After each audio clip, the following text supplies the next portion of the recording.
Political journey कहाँ से start हुई आपकी, मतलब चस्का कब लगा राजनीति मुझे नेता बनना है? मेरे फादर साहब जल्दी चले गए थे जब मैं 11वीं क्लास में था, तो परिवार बड़ा भी नहीं था। परिवार में मैं कौन कौन आपके अभी? अब मैं हूँ, मेरी मम्मी है और मैडम है और दो मेरी बेटी हैं। हम 5 लोग परिवार में हैं। वैसे तो परिवार बहुत बड़ा है गांव में, हम्म। और अब तो परिवार वैसे भी पूरी पूरा नान हल्का पूरा ही हो गया। पूरा हल्का परिवार है। हम्म। लेकिन छोटा सा जब वो परिवार है तो उसमें दो बेटियां, मैडम और मम्मी है। जब फादर साहब की डेथ हुई तो मैं मेरे मामा के यहाँ चला गया। हम्म। फिर 11वीं क्लास में थे आप? मैं 11वीं थे तो मैं हॉस्टल में पढ़ता था। मैंने +2 के बाद जब कॉलेज ज्वाइन किया तो मैं मामा के यहाँ चला गया, तो वहाँ से शुक्र है और परवरिश ठीक थी। परवरिश ये रही कि भी मुझे नशे में नहीं जाने दिया। थोड़ा सा पढ़ाई की तरफ या भाई काम धंधों की तरफ ध्यान मेरा ज़्यादा डलवाया जाता था कि भाई बिजनेस संभालना है या कोई काम छोटा मोटा काम करना है। पापा जी तो क्या वहाँ करते थे मेरे आपके? मामा जी जो थे वो डॉक्टर अजय सिंह जी जो इन NLD के जो प्रधान महासचिव रहे, हम्म। उनके साथ वो क्लासमेट थे, तो वहाँ वो उनके पास जाते थे तो मैं भी जाता था। आपके मामा जी अजय सिंह जी के साथ क्लास लगे हुए थे, क्लासमेट थे, क्लासमेट थे, ठीक है। और उनके साथ वो काम करते थे NLD में। हम्म। तो जब आते जाते थे तो उनके साथ में जाने लग गया तो वो कहते थे भाई तू तेरा भी नाम बताया कर, जान पहचान कर। तो वहाँ से जान पहचान बढ़ गई। फिर दुष्यंत और दिग्विजय जी के साथ, अभय सिंह जी, कर्ण अर्जुन के साथ दोस्ती बढ़ आपके गई। पापा जी क्या करते थे? वो बस एक फार्मर थे। फार्मर थे। लेकिन आपके मामा जी एक पॉलिटिशियन के साथ थे, मतलब ये कह सकते हैं। हाँ बिल्कुल। राजनीति बैकवर्ड में थी, परिवार में थी? नहीं, परिवार में कहाँ थी। मेरे तो मारे तो पानम भी आज तक कोई सरपंच भी कौन बनया था गांव ओके। में बात करना। तो फिर क्या हुआ आगे, जैसे वो आपको बताते थे बस आप वो मामा लग जी? गया चस्का, घूमते घूमते चस्का लग गया। तो मैंने हम्म। 2011 में मैं सक्रिय हुआ। चौधरी भजनलाल जी का देहांत हो गया। वो लोग हिसार लोकसभा से सांसद थे। हाँ। तो चुनाव आ गया जिसमें कांग्रेस से जयप्रकाश जी ने, INLD से डॉक्टर अजय सिंह चौटाला जी ने और आंजिका से चौधरी कुलदीप बिश्नोई जी ने चुनाव लड़ा लोकसभा का? लोकसभा का। तो ये उपचुनाव था जहां से मैं कंप्लीटली राजनीति में आ गया। तो इस उपचुनाव में डॉक्टर अजय सिंह चौटाला जी के आने के कारण, उनकी जान पहचान के कारण, उन्होंने कहा भी तू मेहनत कर। तो मैंने गांव में मेहनत की। तो कांग्रेस जीतते हैं जुगरमा पहले कह सकते हैं कि भाई कांग्रेस का जनाधार था, बट उसमें भी हम 768 वोट से गांव से जीते। फिर मैं सक्रिय हो गया। फिर मैंने 2015 में जिला परिषद की तैयारी शुरू की। 2014 की लोकसभा में तो हिसार से दुष्यंत चौटाला जीते थे, हाँ, तो NLD के उससे। हाँ। उस टाइम मेरे को नारायण का प्रभारी लगाया गया था उस चुनाव में। हाँ, तो दुष्यंत जी 42,000 वोटों से चुनाव जीते थे नारायण से। और सबसे युवा थे मेरे ख्याल से उस टाइम के हाँ, वो हाँ, सबसे युवा। लोकसभा सदस्य। तो सबसे युवा बने थे वो। 2014 में फिर एक बार पूरा आया प्रेशर, क्योंकि दुष्यंत जी के साथ भी दोस्ती होने के कारण चुनाव में मेहनत करनी पड़ी।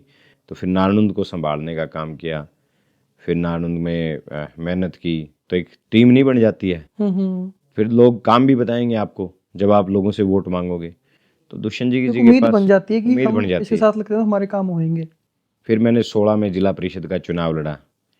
तो बीजेपी के हमारे पूर्व मंत्री हैं, उन्होंने फिर वहाँ जम के मेरी खिलाफत की, जम के मुझे हरवाने के लिए पूरा जी जान अपना लगा दिया। उसमें तो कैप्टन तो नहीं थे वहाँ पे। हम्म। कैप्टन बने थे। उन्होंने पूरा जोर लगा दिया हराने के लिए मुझे, लेकिन लोगों ने वहाँ भी जिता दिया। तो मैं 2016 में सबसे कम उम्र का जिला जिला पार्षद परिषद। बन गया।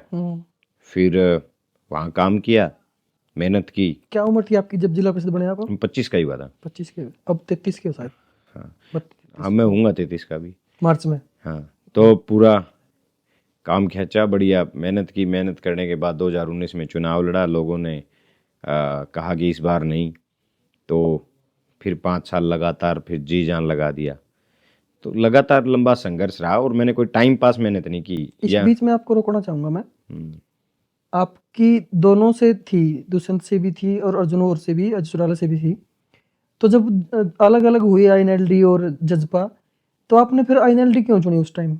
वो क्या था उसके कई पीछे? चीज़ें थी। अभय सिंह जी के प्रति लगाव की भी कह सकते हैं, और दूसरा कुछ एक चीज़ें ऐसी थी, कई बार नेता थोड़ा सा कान का कच्चा ज़्यादा हो जाता है, तो राजनीति में कहीं ना कहीं ये चीज़ थोड़ा सा कोई बात थी जो दुष्यंत जी के साथ थोड़ा वाद विवाद की बात थी, और अभय सिंह जी की तरफ से पहले जब इकट्ठी आईएनएलडी थी उस टाइम भी पूरा वो था कि भाई चुनाव आपको लड़ाएंगे, तो मान सम्मान की बात थी अभय तो सिंह जी। फिर आपने 2020 में आईएनएलडी भी छोड़ दी, कांग्रेस में आ गया, वो टर्नओवर कैसा रहा? क्या माइंड में थॉट थे उस टाइम जिस समय आपने आईएनएलडी छोड़ दी और कांग्रेस को ज्वाइन किया? कुछ नहीं था कि देखो बात ये थी सीधी सी, उस टाइम 2014 में बीजेपी का राज बन गया, सबको लगा भाई बीजेपी मोदी आए हैं, मोदी पता नहीं क्या अच्छा करेंगे। तो हरियाणा में ये है ना कि 6 महीने बाद ही 3-4 महीने बाद ही चुनाव हो जाते हैं, तो लोगों ने वोट दे दिया। 2014 से 2019 का एक बहुत बड़ा विवादित दौर रहा, जहाँ हरियाणा काफी सारे प्रदेश को मुद्दे रहे उसके अंदर। जात पात में बांटने का, धर्म पे बांट दिया, जात पात में बांट दिया लोगों को। तो अब ये महसूस हुआ कि यार हम यंग हैं, जात पात की बात हम क्यों करें, हम धर्म की बात क्यों करें, मुद्दों की बात क्यों नहीं करते हम। तो बीजेपी की दुकान में कभी भी जात पात और धर्म के अलावा कभी कोई सामान बीजेपी की दुकान में रहा नहीं, आज भी नहीं है, कल भी नहीं था, कभी नहीं था। खासकर जब तक मोदी जी रहेंगे तो एक ये धर्म का सिगुफा, जात पात का सिगुफा चलता ही रहेगा। ये चीज़ सोच के ये हुआ कि भाई फिर से बीजेपी आ गई है, कौन है ऐसा जो इस बीजेपी से पीछा छुड़ा सकता है, कौन ऐसा नेता है जो बीजेपी को हरा सकता है, किसके साथ लोग, किसके नेतृत्व में लोग आगे बढ़ेंगे। तो मुझे पता था कि भी चौधरी भूपेंद्र सिंह हुड्डा जी का एक ऐसा एकमात्र ऐसे नेता हैं जो बीजेपी को हरा सकते हैं, जिनकी ये 2020 में फील हुआ आपको? फील हुआ भी मैंने। तो फिर लोगों ने कहा कि भाई चुनाव के समय क्यों नहीं ज्वाइन करते। मैंने कहा भी चुनाव के समय ज्वाइन करके करूंगा क्या, यहाँ कांग्रेस का कुछ नहीं है, लगातार कांग्रेस की जमानतें जब्त होती आ रही थी कई चुनाव से। तो 52 साल से जब कोई पार्टी हार रही है, लगातार जमानतें जब्त हो रही हैं, तो मैंने कहा इसमें तो आज ही ज्वाइन करके मेहनत करेंगे, तभी यहाँ कांग्रेस की जड़ें मजबूत होंगी। तो मैंने 17 जनवरी 2020 कांग्रेस ज्वाइन करी। फिर 23 फरवरी 2020 फिर मैंने एक बहुत बड़ी रैली गांव पेटवाड़ में की, जिसमें चौधरी भूपेंद्र सिंह हुड्डा जी और भाई दीपेंद्र हुड्डा जी दोनों आए, कांग्रेस के विधायक आए। फिर लगा कि भाई मेहनत करेंगे इस इलाके में और कांग्रेस की जड़ों को मजबूत करेंगे। जब आपने आईएनएलडी छोड़ी, उसमें अभय सिंह चौटाला से कुछ बात हुई? हाँ, जनरली बात हुई जो होती है कि भाई अब मैं आगे नहीं बढ़ पाऊंगा, और पारिवारिक कुछ मजबूरियां भी थी उसके में, और क्योंकि मेरे रिश्तेदारों ने मेरा बहुत सपोर्ट किया है, एक बिना बाप के बेटे को आगे बढ़ाना, कई कई तरीके की चीज़ें होती हैं, उस पर भरोसा करना। वो मेरे रिश्तेदारों ने मेरे ऊपर बहुत भरोसा किया। उनके भरोसे की वजह से मैं आज यहाँ हूँ। उन्होंने बहुत सपोर्ट किया, फाइनेंशियली और मेंटली प्रिपेयर किया कि नहीं तू कर सकता है, तू मेहनत कर। और हम अच्छी चीज़ें हुई तो उन्हें फील हुआ कि भाई नहीं, मतलब ये कुछ ना कुछ करेगा लाइफ में, इसके अंदर जुनून है। हाँ, तो बस वो फिर सभी मेरे मैं मानता हूँ कि मेरा बहुत अच्छा भाग्य है, दोस्त मुझे काफ़ी अच्छे मिले हैं, तो वो चीज़ें काम कर गई। तो उसमें यही था कि भाई उनको मैंने बताया कि भाई मैं अब साथ नहीं रह पाऊंगा जी, तो बोले वहाँ मैं ऐसे ऐसे कांग्रेस में जाऊंगा, क्योंकि विकल्प कांग्रेस बच गया था बीजेपी का, और कुछ था नहीं, तो इसलिए फिर मैंने ज्वाइन कर लिया।